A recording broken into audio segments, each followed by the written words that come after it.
kecil kita akan belajar etika batuk.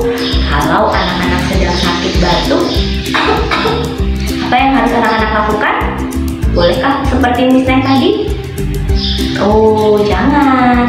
Pertama-tama kalau anak-anak batuk, anak-anak harus menutup bagian hidung dan mulut dengan menggunakan siku bagian dalam. Nah, seperti itu. Lalu yang kedua, anak-anak menggunakan tisu. Diambil secukupnya saja ya.